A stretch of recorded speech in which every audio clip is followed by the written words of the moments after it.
രാവിലെ തന്നെ ഞങ്ങളൊന്ന് ചാവടി വരെ പോയിട്ടുണ്ടായിരുന്നു. അങ്ങോട്ട് പോയപ്പോൾ തന്നെ ഞാനൊരു പ്ലേസ് നോട്ട് ചെയ്ത് വെച്ചിട്ടുണ്ടായിരുന്നു. കുറച്ച് നേരം നടക്കാമെന്ന് വിചാരിച്ച്. എനിക്കാണെങ്കിൽ ഇങ്ങനെയുള്ള വഴി കൂടിയൊക്കെ നടക്കാൻ ഭയങ്കര ഇഷ്ടമാണ് കേട്ടോ. അങ്ങനെ പറഞ്ഞ് വണ്ടി നിർത്തിച്ചാണ്. അപ്പോൾ ചേട്ടൻ പറയുന്നുണ്ട് ഇവിടെയൊക്കെ പാമ്പുണ്ടാവും, അങ്ങോട്ട് പോകണ്ടെന്ന്. ഇവിടെ പാമ്പൊന്നും ഉണ്ടാവില്ലെന്ന് ഞാൻ പറഞ്ഞപ്പോൾ തന്നെ ദേ ചേട്ടൻ ഒരു പാമ്പ് ചത്ത് കിടക്കണ കാണിച്ചു തന്നിട്ടുണ്ടായിരുന്നു കേട്ടോ. എന്നാലും എനിക്ക് ചെറിയൊരു ആഗ്രഹമുണ്ട് കുറച്ച് ദൂരമെങ്കിലും പോവാന്ന്. അപ്പോൾ ദേ ചേട്ടന് വാവയും കൂടി അവിടെ ദേ കളിച്ചുകൊണ്ടിരിക്കുകയാണ് കേട്ടോ. അപ്പം ഞാൻ കുറച്ച് നേരം നടക്കാമെന്ന് വിചാരിച്ച് അങ്ങോട്ട് ഇറങ്ങിയതാണ്. ആ സ്ലാബിൻ്റെ അവിടെ എത്തിയപ്പോൾ തന്നെ പുല്ലിൻ്റെ അവിടെയൊക്കെ മൊത്തം എന്തോ അനങ്ങണ പോലെയൊക്കെ തോന്നി.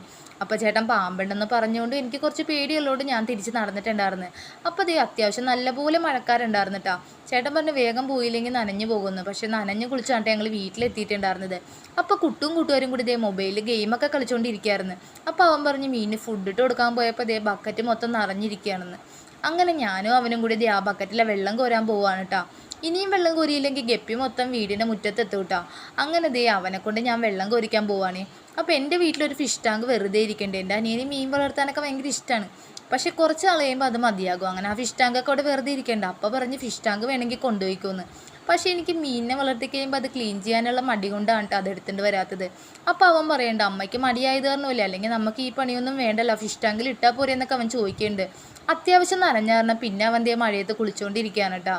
അങ്ങനെ കുറച്ച് കഴിഞ്ഞപ്പോൾ തന്നെ അവനൊരു കൊറിയർ വന്നിട്ടുണ്ടായിരുന്നേ. വാവയ്ക്ക് നരൂട്ടോൻ്റെ ഒരു ബാഗ് വാങ്ങിച്ചാൽ അവനും വേണമെന്ന് പറഞ്ഞിട്ട് ഞാൻ ഒരെണ്ണം ഓർഡർ ചെയ്ത് കൊടുത്തതാണ്.